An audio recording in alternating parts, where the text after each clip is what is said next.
नमस्कार, आप देख रहे हैं खबरों की खबर। मैं हूं आपके साथ सुमित अवस्थी। आज सबसे पहले बात एक बेहद महत्वपूर्ण मुद्दे की। मुद्दा निर्वाचन आयोग यानी चुनाव आयोग से जुड़ा हुआ है, जिसकी निगरानी में केंद्र और राज्यों के सभी चुनाव कराए जाते हैं। और किसी भी चुनाव की पवित्रता के लिए जरूरी है कि निर्वाचन आयोग पूरी तरीके से निष्पक्ष और निडर होकर काम करे।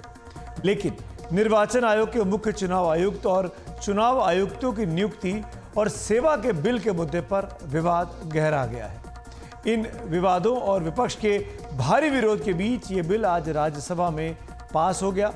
विपक्ष ने आरोप लगाया कि ये बिल चुनाव आयोग को सरकार के सामने बौना और कमजोर कर देगा और ये संविधान का सरासर उल्लंघन है। दरअसल ये बिल राज्यसभा में 10 अगस्त को पेश हो गया था।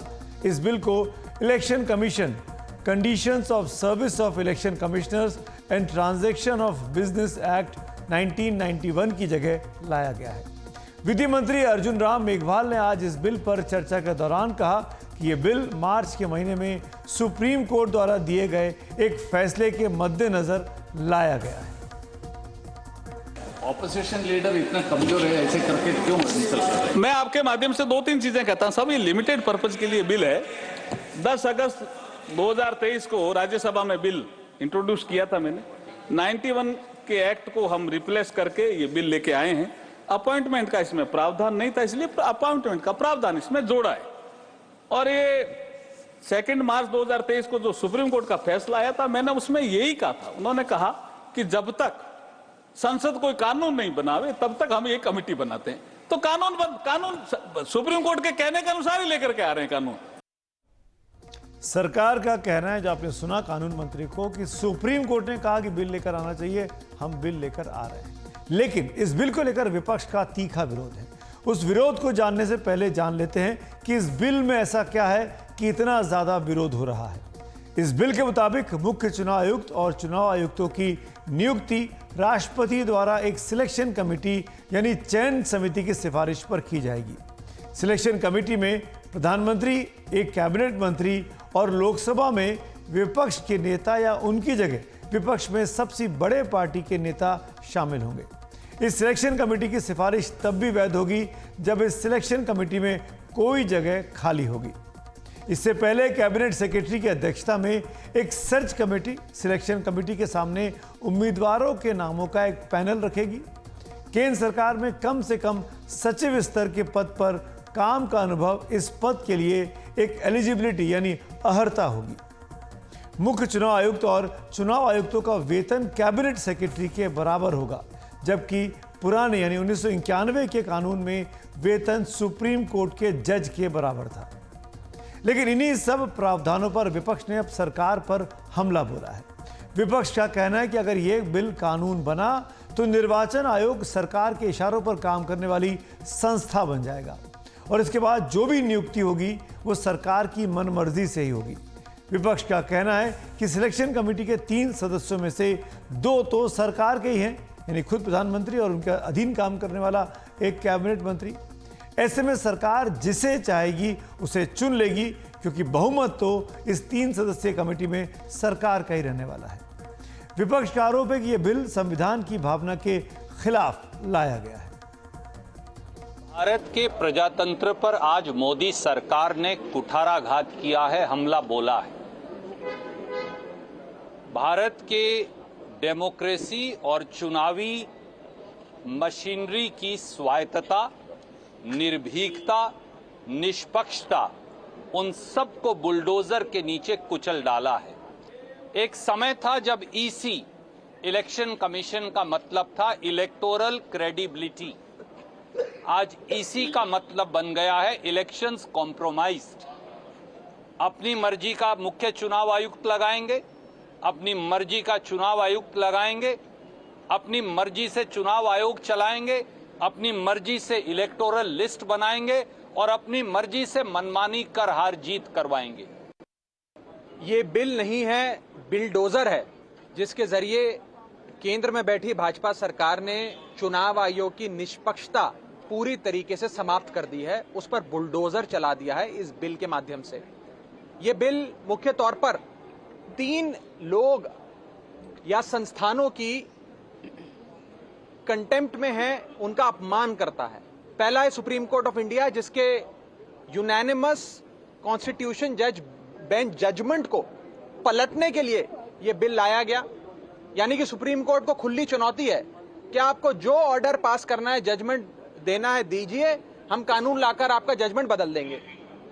दूसरी, जो सुप्रीम कोर्ट ने समिति बनाई थी, उस समिति में से चीफ जस्टिस ऑफ इंडिया को हटाकर एक मनोनीत कैबिनेट मंत्री को डाल दिया गया है। तो ये तौहीन है चीफ जस्टिस ऑफ इंडिया की। और तीसरी और सबसे आखिरी और सबसे बड़ी इंसल्ट है ये बीजेपी के मार्गदर्शक, बीजेपी के संस्थापक लाल कृष्ण आडवाणी की, जिन्होंने खुद कहा था कि एक निष्पक्ष समिति जो सरकार के नियंत्रण में ना हो, वो चुनाव आयोग का गठन करे। विपक्ष का यह भी इल्जाम है कि सुप्रीम कोर्ट ने मार्च में जो ऐतिहासिक फैसला दिया था, उसे इस बिल के जरिए पूरी तरह से पलट कर रख दिया गया है। सुप्रीम कोर्ट ने अपने फैसले में क्या कहा था, यह भी जानना बहुत जरूरी है, ताकि सरकार के बिल की उससे तुलना की जा सके। 2 मार्च 2023, तारीख याद रखिए, 2 मार्च 2023 को सुप्रीम कोर्ट के चीफ जस्टिस DY चंद्रचूड़ की अध्यक्षता में सुप्रीम कोर्ट की 5 सदस्यों की बेंच ने चुनाव आयोग के कामकाज में पारदर्शिता, निष्पक्षता और स्वतंत्रता लाने के लिए एक ऐतिहासिक फैसला दिया था। आदेश में लिखा था, मुख्य चुनाव आयुक्त और चुनाव आयुक्तों की नियुक्ति प्रधानमंत्री, सुप्रीम कोर्ट के चीफ जस्टिस और विपक्ष के नेता की 3 सदस्यों की कमेटी करेगी, जबकि अब जो चयन कमेटी है उसमें प्रधानमंत्री, एक कैबिनेट मंत्री और विपक्ष के नेता हैं। सुप्रीम कोर्ट के चीफ जस्टिस को इस बिल के तहत सिलेक्शन कमेटी में जगह नहीं दी गई है। तो सबसे पहला विवाद तो इसी पर है कि कमेटी में सरकार का बहुमत ऑटोमेटिकली होगा। सुप्रीम कोर्ट ने अपने फैसले में यह भी कहा कि मुख्य चुनाव आयुक्त और चुनाव आयुक्तों को समान संरक्षण प्राप्त होगा और हटाने की समान प्रक्रिया होगी, यानी ये तीनों महाअभियोग की प्रक्रिया से ही हटाए जा सकेंगे। तब तक मुख्य चुनाव आयुक्त को ही सुप्रीम कोर्ट और हाई कोर्ट के जजों की तरह महाअभियोग से हटाया जा सकता था, लेकिन सुप्रीम कोर्ट ने तीनों आयुक्तों के लिए एक नियम लागू कर दिया था। इसके अलावा आदेश में केंद्र सरकार से आग्रह किया गया कि सुप्रीम कोर्ट, लोकसभा और राज्यसभा की तरह चुनाव आयोग का स्वतंत्र सचिवालय बनाया जाना चाहिए, यानी वो सरकार पर निर्भर ना रहे। सुप्रीम कोर्ट, लोकसभा और राज्यसभा की तरह स्वतंत्र बजट रखा जाए।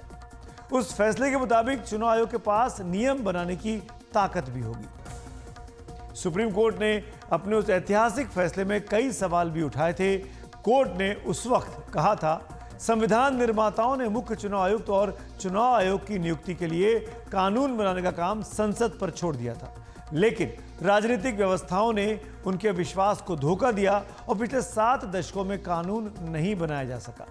सुप्रीम कोर्ट का यह आदेश इस मामले में संसद के कानून बनाने तक लागू रहेगा। सुप्रीम कोर्ट ने कहा कि चुनाव आयोग को स्वतंत्र, निष्पक्ष और स्वायत्त होना चाहिए।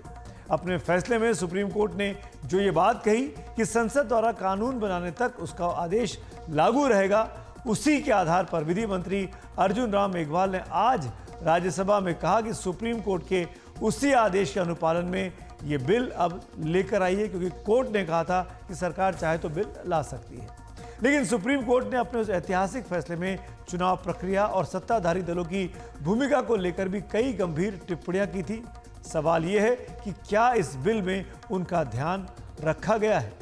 उदाहरण के लिए उनमें से कुछ अहम टिप्पणियों पर ध्यान देना बहुत जरूरी है। सुप्रीम कोर्ट ने कहा था कि राजनीति में पैसे की ताकत और अपराधीकरण बहुत बड़ा है। कोई भी सत्ताधारी दल हो, उसकी ना मिटने वाली भूख अपने मन माफिक आयोग द्वारा लगातार सत्ता में बने रहने की बनी रहती है। चुनाव आयोग को निष्पक्ष होना होगा। वो निष्पक्षता का दावा करते हुए अनुचित काम नहीं कर सकता है। चुनाव आयोग स्वतंत्र और निष्पक्ष तरीके से काम करने को बाध्य है। चुनाव प्रक्रिया का लंबे समय तक लगातार दुरुपयोग लोकतंत्र को कब्र की ओर ले जाने का रास्ता है। लोकतंत्र लोगों की ताकत के साथ पूरी तरह गूंथा हुआ है। जो व्यक्ति खुद को नियुक्त करने वाले के प्रति अत्यंत कृतज्ञ और बाध्य हो, वो राष्ट्र की उम्मीदें पूरी नहीं कर सकता। ऐसे व्यक्ति की उस चुनाव प्रक्रिया में जगह नहीं है जो लोकतंत्र की बुनियाद है। वोट की ताकत सर्वोच्च है। जो सबसे ताकतवर दलों को भी हटा सकती है। लोकतंत्र तभी कामयाब होगा जब सभी संबंधित लोग चुनाव प्रक्रिया की पवित्रता को बनाए रखने के लिए काम करेंगे। लोकतंत्र में सत्ता पाने का माध्यम पवित्र रहना चाहिए और उसे संविधान और कानून का पालन करना चाहिए। मीडिया के एक बड़े धड़े ने अपनी भूमिका त्याग दी है और वो पक्षपाती हो गया है। इस सब के मद्देनजर मुख्य चुनाव आयुक्त और चुनाव आयुक्तों की नियुक्ति का जो बिल लाया गया है उस पर सवाल खड़े हो रहे हैं। तमाम ऑब्जर्वेशन सुप्रीम कोर्ट के जो थे वो आपके सामने हमने पढ़ के सुना। अब इस मुद्दे पर ज्यादा बातचीत के लिए हमारे साथ पूर्व मुख्य चुनाव आयुक्त SY कुरैशी साहब जुड़ रहे हैं। पहला सवाल आपसे यही कुरैशी साहब, इस बिल पर आपकी क्या राय है? इस बिल में चीफ जस्टिस की जगह कैबिनेट मंत्री को रखना कितना सही या कितना गलत आप मानते हैं? नहीं, देखिए, सुप्रीम कोर्ट ने ये नहीं कहा था कि आप बिल में क्या लेके आइए। उन्होंने तो ये कहा था कि 70 साल से कॉन्स्टिट्यूशन की रिक्वायरमेंट थी कि बिल होना चाहिए। बिल नहीं आया, बिल लेके आइए। और जब तक बिल नहीं आता, जब तक हम कोलिजियम सिस्टम यूज करेंगे जिसमें चीफ जस्टिस भी मेंबर होगा। अब जो नया कोलिजियम ये बनाया है, सुप्रीम कोर्ट ने तो ये तो नहीं कहा था कि हम जरूर उसमें होंगे। तो ये इसलिए मतलब तो टेक्निकली लीगली कोई प्रॉब्लम नहीं है, लेकिन हो सकता है सुप्रीम कोर्ट ये कहे कि भाई बाकी सारे पोस्टों के लिए कोलिजियम में चीफ जस्टिस हैं, इसमें से क्यों हटा दिया। और दूसरे ये भी कहा जा सकता है, जो बड़ा उचित होगा, कि भाई प्राइम मिनिस्टर और उनका एक मंत्री एक तरफ और लीडर ऑफ ऑपोजिशन एक तरफ, तो ये किस नाम की ये तो कोलिजियम बराए नाम हो गया, क्योंकि 2-1 मेजॉरिटी तो बैठे बैठे दिखाई दे रही है। तो इसलिए वो जो एक सेमलेंस ऑफ न्यूट्रलिटी था वो नहीं दिखाई देगा। इसलिए इस पे जरूर पार्लियामेंट में भी आपत्ति होगी, मैं समझता हूँ। और मैं उम्मीद करता हूँ कि पार्लियामेंट डिबेट के बाद ये सुधार भी कर दिया जाए कि आफ्टर एक कोलिजियम सिस्टम जिसमें चीफ जस्टिस होते ही हैं और ठीक चल रहा है, जो अपॉइंटमेंट उन्होंने की, किसी पॉलिटिकल पार्टी ने उनको क्वेश्चन ये चैलेंज नहीं किया, तो वही कोलिजियम भाई इंट्रोड्यूस करने में तो कोई बुराई है नहीं।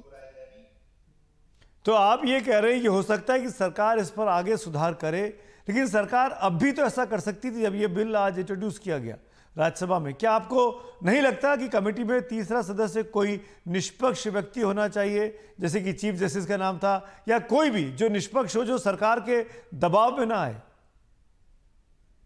बिल्कुल, यही जो बात कह रहे हैं यही मैंने बात कही कि कैबिनेट मिनिस्टर और प्रधानमंत्री एक तरफ तो एक ही पार्टी हो गई ना, एक ही वॉइस हो गई, तो लीडर ऑफ ऑपोजिशन का होना न होना बेकार हो गया। तो फिर तो कोलिजियम का पर्पस ही डिफीट हो गया। तो इसलिए थर्ड पार्टी चीफ जस्टिस होते ही थे। आफ्टर ऑल चीफ जस्टिस की मौजूदगी में अपॉइंटमेंट हुई, जो सरकार ने चाही वही हुई, तो आगे भी यही हो सकता था। तो अच्छा, और बल्कि अब तो और भी एक इंटरेस्टिंग चीज है, इस बिल में एक प्रोविजन किया गया है कि एक शॉर्ट लिस्टिंग कमेटी होगी, जिसको अब सुधार करके कर दिया कि वो उसका चेयरमैन लॉ मिनिस्टर होंगे, और वो 5 नाम चुन के कमेटी को देगी, कोलिजियम को देगी 5 नाम। वो 5 नाम कैबिनेट सेक्रेटरी है, जो भी मिनिस्टर हैं, वो प्रधानमंत्री से क्लियर के बिना तो नहीं पुट अप करेंगे। तो 5 नाम प्रधानमंत्री को एक्सेप्टेबल होंगे, तो प्रधानमंत्री उनमें से कोलिजियम के सामने उन 5 को रख दें कि भाई, और लीडर ऑफ ऑपोजिशन से कहें कि साहब आप इसमें से जिसको चाहे चुन लीजिए। तो पीएम के लिए तो 5 बराबर है, लीडर ऑफ ऑपोजिशन जब चुनेगा तो उसको ये फीलिंग होगी कि देखो मेरी चॉइस मान ली गई, तो यूनानिमिटी से एक बड़ा अच्छा सिग्नल जाएगा। तो ये तो बड़ा आसान काम है, क्योंकि वो 5 नाम तो पीएम की मर्जी के ही होंगे, कोई मुखालिफ तो उसमें हो ही नहीं सकता, है ना। तो इसलिए ये छोटे छोटे न्यूआंसेस हैं जिसके ऊपर गौर करना चाहिए था, या अभी भी कर लिया जाए। और पार्लियामेंट में इस पे जो डिबेट होगी उसमें ही निकल के आए, तो मैं समझता हूँ ये और अच्छी चीज हो जाएगी, क्योंकि इंसाफ और न्यूट्रलिटी न सिर्फ होनी चाहिए बल्कि होती भी दिखनी चाहिए। तो ये पर्पस, ये तो बेसिक प्रिंसिपल ऑफ जस्टिस होता है। शुक्रिया कुरैशी जी। यानी कुल मिलाकर इंसाफ और न्यूट्रलिटी न सिर्फ होनी चाहिए बल्कि होती हुई दिखनी भी चाहिए, और इस मामले में होती हुई दिख शायद नहीं रही है, तभी विपक्ष विरोध कर रहा है और तभी कुरैशी साहब जैसे लोग सवाल खड़े कर रहे हैं कि आप सरकार ही कैंडिडेट के नाम फाइनल करेगी और फिर सरकार की बहुमत वाली कमेटी उनमें से किसी एक को चुन लेगी। क्या ऐसे ही निष्पक्ष चुनाव आयोग होगा? आगे बढ़ते आज की दूसरी और बड़ी खबर की ओर। क्या आप भजन लाल शर्मा जी के नाम से परिचित हैं? अगर नहीं है तो हम आपको बता दें कि भजन लाल शर्मा राजस्थान के नए मुख्यमंत्री बनने वाले हैं। बीजेपी विधायक दल ने उन्हें आज अपना नेता चुन लिया। इसी तरीके से क्या आप कल तक मोहन यादव जी के नाम से परिचित थे? अब तक तो हो ही गए होंगे। आज अखबारों में उनका नाम सुर्खियों में था, कल दिन भर हमने उसका कवरेज भी दिखाया था। वो कल मध्य प्रदेश के मुख्यमंत्री पद की शपथ ले रहे हैं। बीजेपी विधायक दल की पसंद के तौर पर बीजेपी आलाकमान ने इन फैसलों से सबको हैरान किया है और कौन हैरान नहीं हुआ होगा ये भी अपने आप में सोचने की बात है। छत्तीसगढ़ में मुख्यमंत्री बन रहे विष्णुदेव साय का नाम तो कम से कम चर्चा में था, वो भी कल ही शपथ ले रहे हैं। लेकिन मध्य प्रदेश और राजस्थान में तो जो नाम चर्चा से ही गायब थे, उनके सिर पर मुख्यमंत्री का ताज सज चुका है। बीजेपी आलाकमान ने इन फैसलों से बीजेपी के तमाम नेता कार्यकर्ताओं से लेकर दशकों से बीजेपी को कवर कर रहे पत्रकारों को भी हैरान करके रख दिया है। हालांकि यह हैरानी पहली बार नहीं है। गुजरात के मुख्यमंत्री भूपेंद्र पटेल का नाम जब आया तब भी सब चौंके थे। उसके बाद उत्तराखंड के मुख्यमंत्री पुष्कर सिंह धामी को मुख्यमंत्री बनाया गया, तब भी सब चौंके थे। वो कहानियां भी आपको याद होंगी। और जब योगी आदित्यनाथ को यूपी का मुख्यमंत्री बनाया था 2017 में, वो भी आपको याद होगा कैसे सब लोग चौंक गए थे। तभी तो आज सब जानकार हैं वो हैरान थे। लेकिन अभी बात हम राजस्थान की करेंगे, जहां मुख्यमंत्री के चुनाव के लिए आज दोपहर जयपुर में प्रदेश बीजेपी कार्यालय में बीजेपी के सभी विधायकों की बैठक हुई।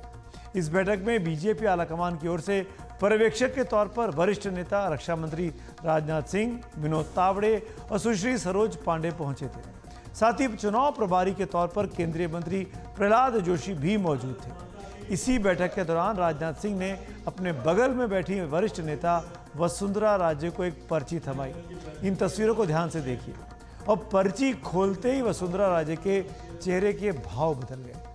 ये तस्वीर आज इंटरनेट पर काफ़ी वायरल है। इस पर्ची में क्या था हमको नहीं पता, लेकिन इस पर्ची की चर्चा हर तरफ हो रही है। क्या इस पर्ची में ही भजन लाल शर्मा का नाम था?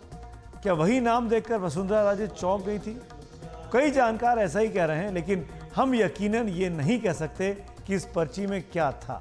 लेकिन वसुंधरा राजे के चेहरे के भाव हैरानी वाले तो हैं ही। वो खुद 2 बार राजस्थान की मुख्यमंत्री रह चुकी हैं और उनका नाम भी इस बार काफ़ी चल रहा था। लेकिन जैसा कि बीजेपी में इस बार होता आया है और माना जाता है कि अगर किसी का नाम ज़्यादा चल रहा है तो मान लो कि उसका नाम नहीं निकलने वाला है, उसका बनना मुश्किल सा हो जाता है।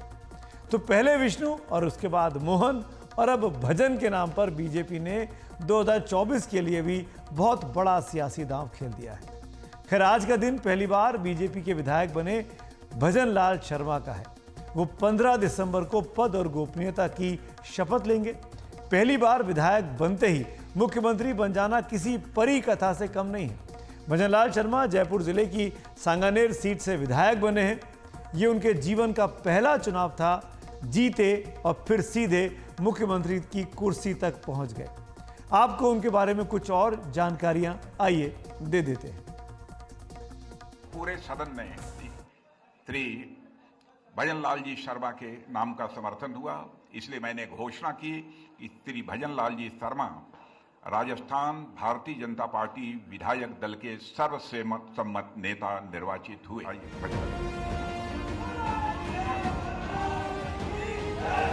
बीजेपी के पहली बार विधायक बने भजन लाल शर्मा को भी शायद उम्मीद न रही हो कि पार्टी उन्हें राजस्थान का मुख्यमंत्री बना देगी। आखिर मुख्यमंत्री चुनाव को लेकर जितने तरह के समीकरण बनाए जा रहे थे वो उनके खिलाफ थे। उन्होंने इसके लिए प्रधानमंत्री मोदी को धन्यवाद दिया। मैं इतना विश्वास दिलाना चाहता हूं कि राजस्थान की ये जो टीम है, राजस्थान के जो सभी हमारे विधायक हैं, निश्चित रूप से जो राजस्थान की अपेक्षा है हमसे, भारतीय जनता पार्टी से, हम माननीय हमारे यशस्वी प्रधानमंत्री नरेंद्र मोदी जी के नेतृत्व में हम राजस्थान का पूरी तरह से सर्वांगीण विकास किसी भी क्षेत्र में हो, निश्चित रूप से हम पूरा करेंगे। भजनलाल शर्मा का नाम लंबी कवायद के बाद सामने आया। नतीजों के बाद 8 दिनों तक तरह तरह के कयास चले। वसुंधरा राजे समेत कई नामों की सूची बनी, लेकिन किसी भी सूची में भजनलाल शर्मा का नाम नहीं था।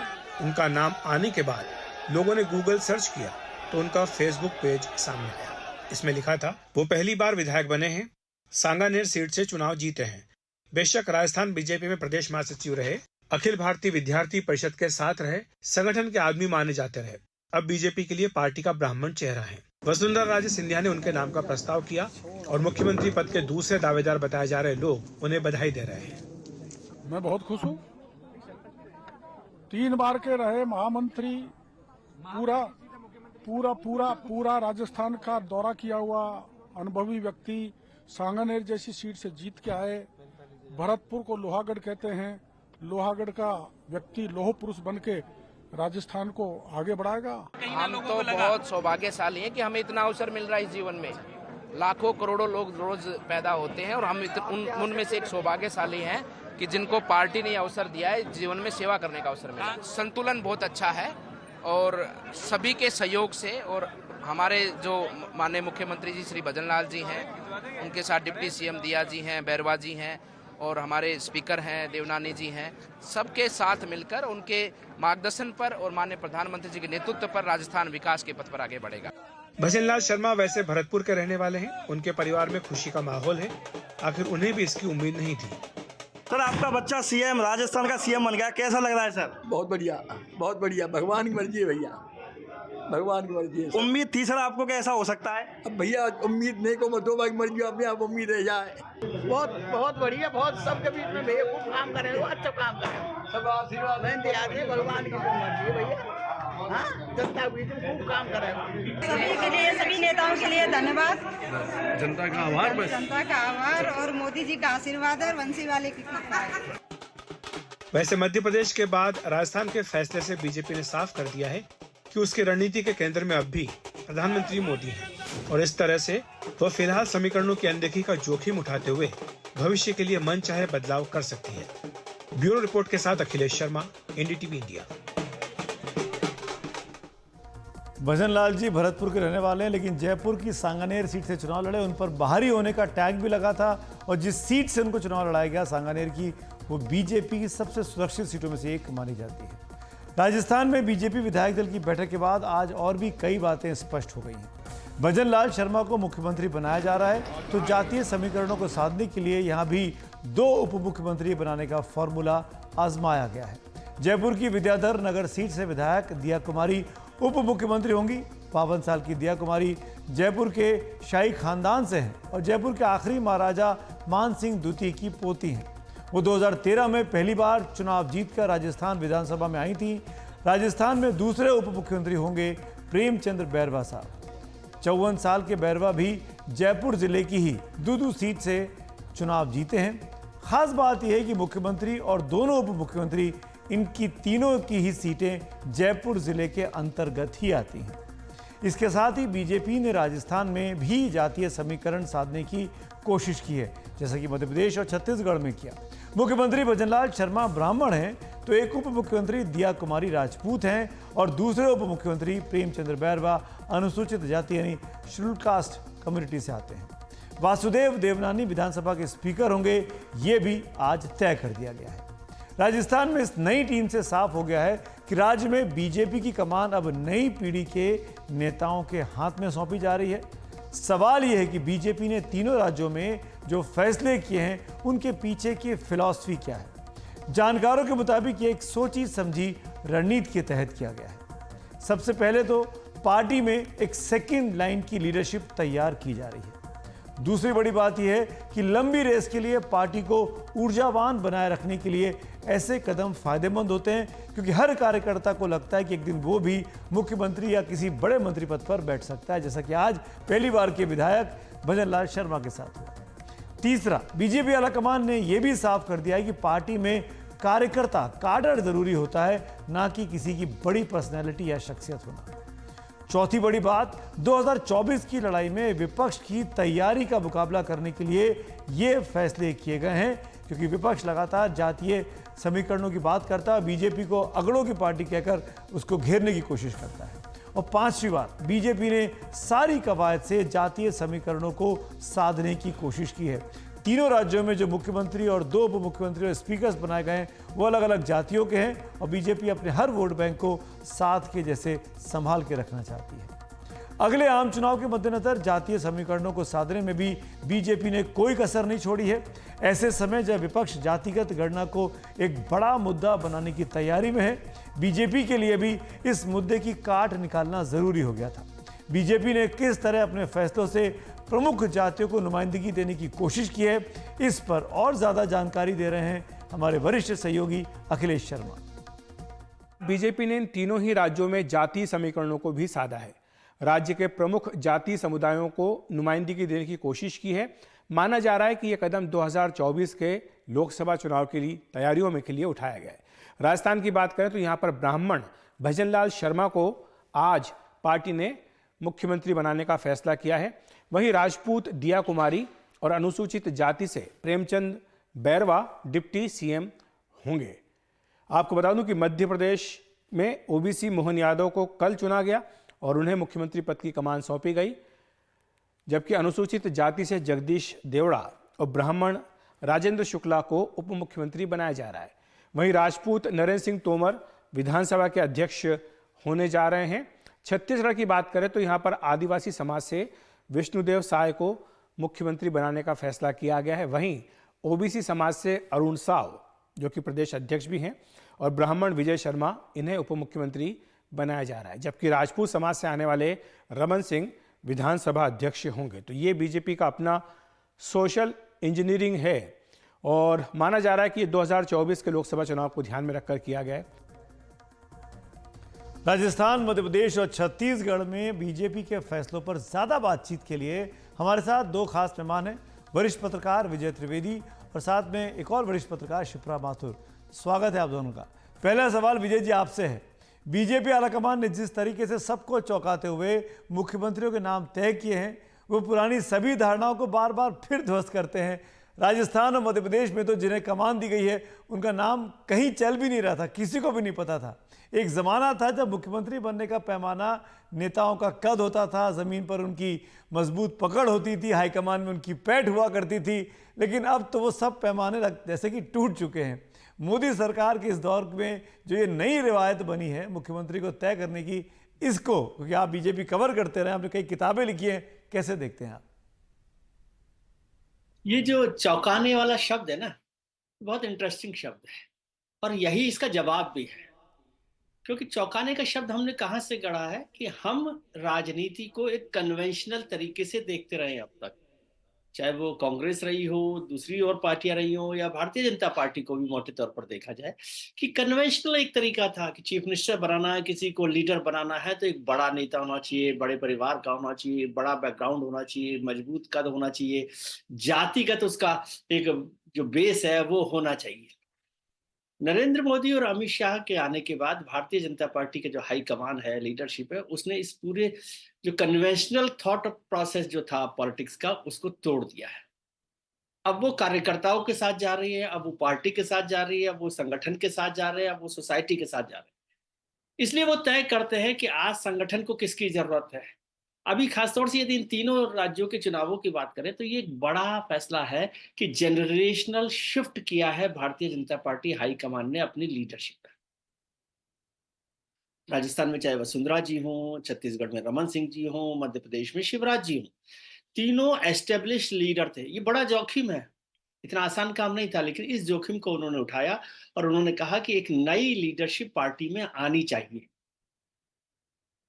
तो उसको नई लीडरशिप को लाने के लिए तीनों बड़े जो एस्टेब्लिश लीडर थे उनको साइडलाइन किया गया और नए नेताओं को चुना गया। और नए नेताओं के चुनाव में देखा गया कि कौन सा नेता, कौन सा कार्यकर्ता जो है वो संगठन को नई ताकत दे सकता है। जरूरी नहीं है कि वो हमेशा ही जातिगत आधार रखता हो, जरूरी नहीं है कि वो मसल पावर रखता हो, जरूरी नहीं है कि वो मनी पावर रखता हो, जरूरी नहीं है कि वो एक बड़े परिवार से आता हो। नरेंद्र मोदी जी जब से आए हैं तब से वो इस अनकन्वेंशनल तरीके से चल रहे हैं। आप इससे पहले देखिए, जब हरियाणा में जो अभी पर्यवेक्षक बनकर आए थे मध्य प्रदेश में, हरियाणा में मनोहर लाल खट्टर अनकन्वेंशनल लीडर थे चीफ मिनिस्टर जब बने, और वो भी हरियाणा जो जाट प्रबुल वाला राज्य है, वहां पर नॉन जाट को चीफ मिनिस्टर बनाना। महाराष्ट्र में देखिए, महाराष्ट्र में नॉन मराठा राजनीति को लाते हुए जो मराठा राजनीति का गढ़ है, वहां देवेंद्र फडणवीस को बनाया गया। गुजरात में आपने देखा होगा, उत्तर प्रदेश के बाद उत्तर प्रदेश में भी आप देखिए कि सब लोग तमाम चर्चा कर रहे थे, तब योगी आदित्यनाथ को लाया गया। उत्तराखंड में इस तरह का बदलाव किया गया।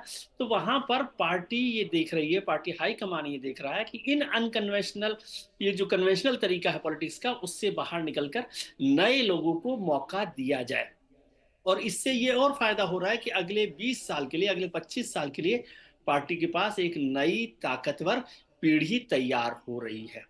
ये गलती या ये जोखिम पार्टी ने 2018 में नहीं उठाया, जब तीनों राज्यों में पार्टी हार गई और वसुंधरा जी, शिवराज जी और रमन सिंह के बजाय किसी दूसरी लीडरशिप को तैयार नहीं किया गया, और 2023 में आकर चुनाव के ऐन वक्त पर उन्हें ये फैसला करना पड़ा। लेकिन ये एक अनकन्वेंशनल तरीका है, और जो संगठन नेतृत्व अपने में भरोसा करता है, वो नई पीढ़ी के साथ भरोसा करके आगे बढ़ सकता है।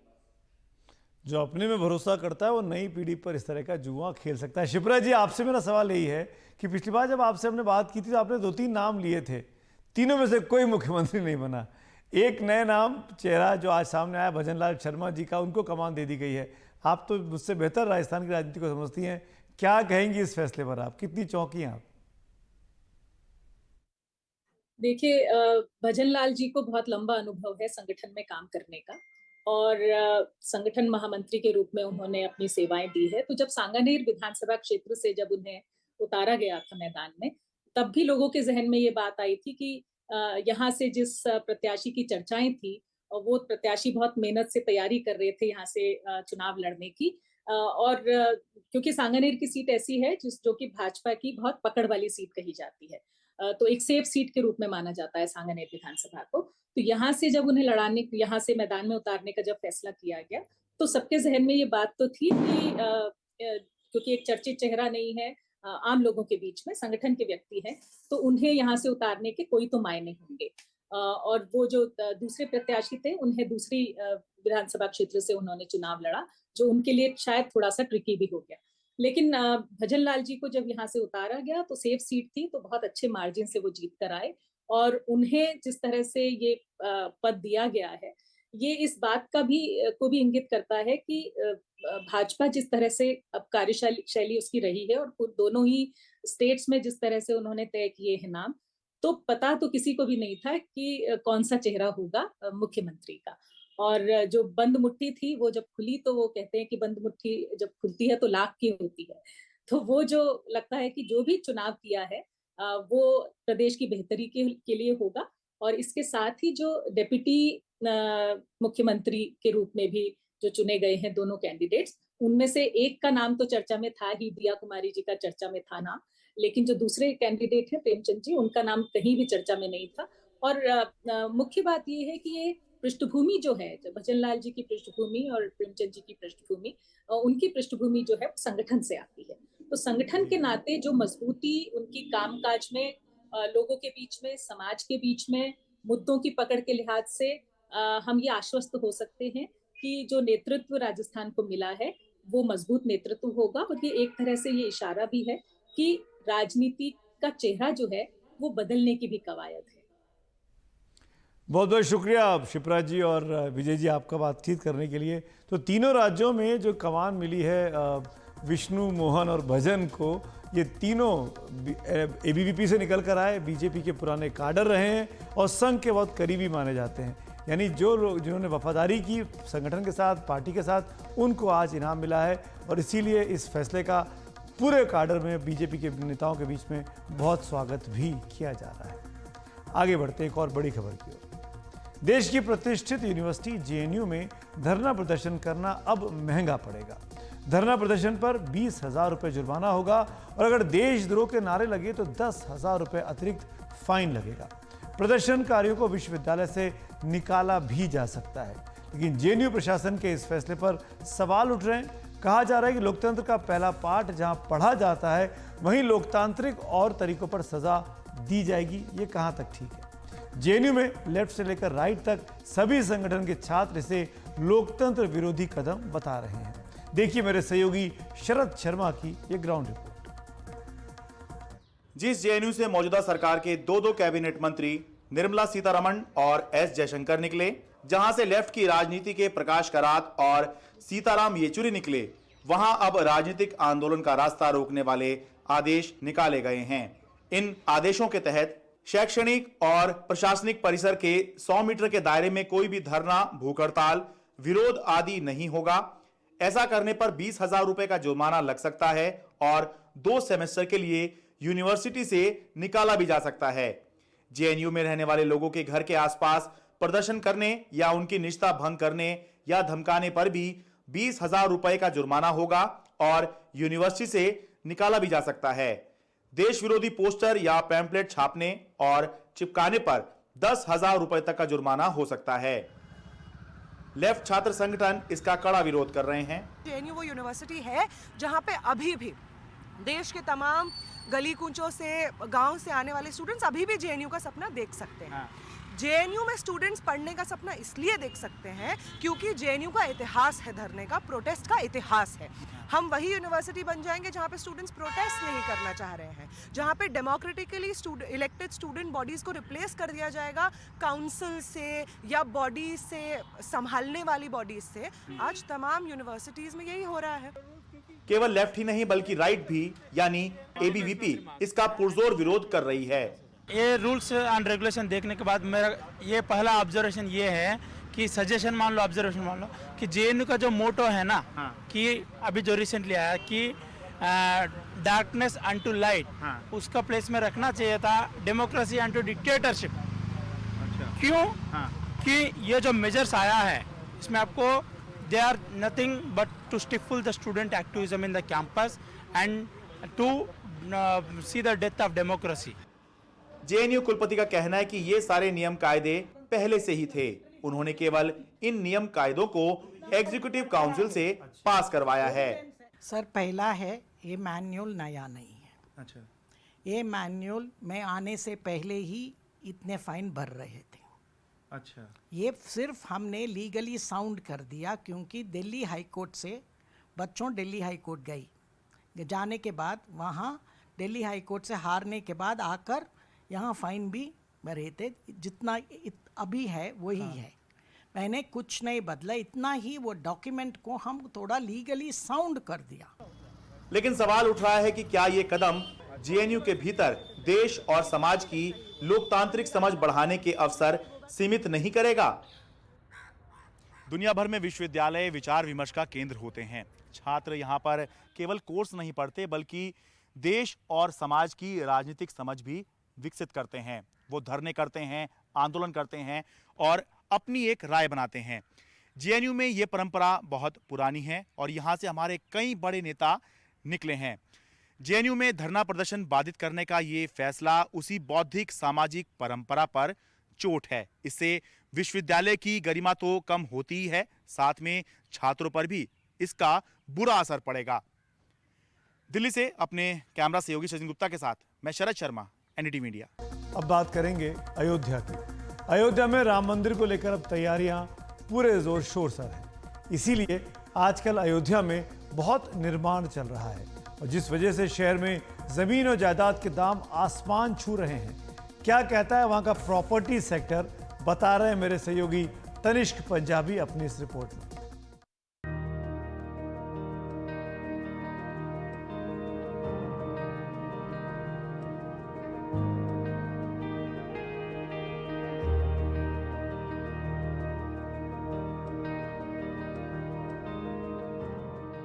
अयोध्या में बड़ी तेजी से विकसित हो रहा है आधारभूत ढांचा।